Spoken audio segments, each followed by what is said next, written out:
नहीं, देखिए उसका कारण है, आप देख सकते हैं कि जब वहाँ जो कानून व्यवस्था जो चीज़ है, कानून व्यवस्था नाम की, उस पर कोई भी इस पर ये लोग कुछ नहीं कर रहे हैं। वहाँ की लेफ्टिनेंट गवर्नर जो हैं वो आप देख सकते हैं तमाम उनके ऊपर अभी एक उनके बच्चे की शादी में उन्होंने सरकारी फंड का पैसा इस्तेमाल किया है। ये पूरी तरीके से ऑन द रिकॉर्ड चल रहा है। उसके बाद अभी आप सबके माध्यम से जानकारी में आया कि उनको और विशेष पावर दिया जा रहा है। तो जब ऐसे जो जिनके पास कोई क्षमता नहीं है काम करने की, जो चुनाव प्रचार में क्यों लगे रहते हैं, जो काम करने की जिनके पास दम नहीं है, उनको आप बैठा देंगे तो वो मैं समझता हूं कि वो संभाल नहीं पा रहे हैं। और अमित शाह जी का सीधे डायरेक्ट वहां पर इन्वॉल्वमेंट है। इस देखना चाहिए कि जो गृह मंत्री, जो लेफ्टिनेंट गवर्नर, जो लोग वहां बड़ी बड़ी बात कर रहे हैं, ये पूरी तरीके से ये नाकामयाब हैं। इनको कहीं पर भी जो चीजें करनी चाहिए, लगातार हमारे नौजवान, हमारे भाई बंधु, हमारे बच्चे शहीद हो रहे हैं, इनको कोई फर्क नहीं इन लोगों को पड़ता, क्योंकि ये लोग तो कोई इनकी सेना में है नहीं। गुजरात का आदमी तो सेना के अंदर है नहीं, तो इनको कोई फर्क नहीं पड़ता। हम सब कांग्रेस के लोग बहुत ही इसमें पूरी तरीके से शोक व्यक्त करते हैं, दुख व्यक्त करते हैं और अपनी श्रद्धांजलि अर्पित करते हैं नौजवान अपने बहादुर साथियों के लिए। और हम लोग तो कह रहे हैं मोदी जी से, देश की सरकार से, आप आतंकवाद पर राजनीति मत करिए, आतंकवाद पर करारा हमला करिए। पूरा देश आपके साथ है, लेकिन जो जवान हर दूसरे हर तीसरे शहीद हो रहे हैं, ये अच्छी खबरें नहीं है। सबसे लचर कार्यकाल है, सबसे कमजोर कार्यकाल है।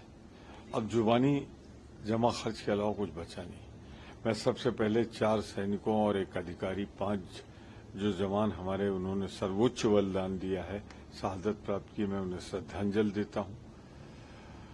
आप देखें 38 दिनों के अंदर 9 हमले हो चुके हैं। 12 हमारे जवान सर्वोच्च बलिदान देते हुए शहीद हो चुके हैं। 13 हमारे सैनिक जीवन और मौत के बीच संघर्ष कर रहे हैं। 10 निर्दोष नागरिक उनकी जान गई है। इन्हीं दिनों में 44 सिविलियन घायल हैं, जीवन मौत के बीच संघर्ष कर रहे हैं। और सबसे ज्यादा चिंता का विषय है, जो कल तक घाटियों में छिप के होता था, वो जम्मू रीजन तक पहुंच गया है। मोदी सरकार एक कमजोर, बुज़दिल सरकार है।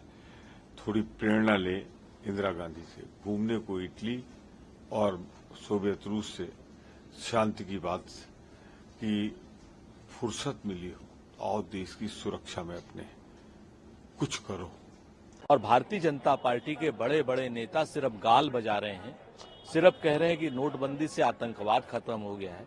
जब से नरेंद्र मोदी जी ने सत्ता संभाली है तीसरी बार, तब से ये 8वां या 9वां हमला है। इस तरीके के कायरतापूर्ण हमले आखिर भारतीय सेना पर अचानक बढ़ क्यों गए हैं? क्या नरेंद्र मोदी जी की सरकार कमजोर हो गई है, या नरेंद्र मोदी जी की सरकार आतंकवाद को सक्षम जवाब देने में अपने आप को असक्षम पा रही है? अगर ऐसा है तो उन्हें सर्वदलीय बैठक बुलानी चाहिए, ताकि इस पर विस्तृत बात हो सके। जिस तरीके से आतंकवादियों के हौसले बुलंद हैं जम्मू कश्मीर में, वो अत्यंत चिंता का विषय है। और भारतीय जनता पार्टी दुर्भाग्य से उस चिंता को दरकिनार कर रही है, हमारा ये मानना है। प्रधानमंत्री जी कैपिटलिस्टों की शादी में तो घूम रहे हैं, लेकिन सेना की इन्होंने कोई भी कोर कमांडर्स की अभी तक बैठक नहीं ली है। जब से तीसरी बार सरकार आई है, तब से अब तक जितने भी हमले हुए हैं वो लगातार चिंता का विषय हैं। भारतीय सेना को, नरेंद्र मोदी जी को चाहिए कि इस पर गंभीरता से काम करें।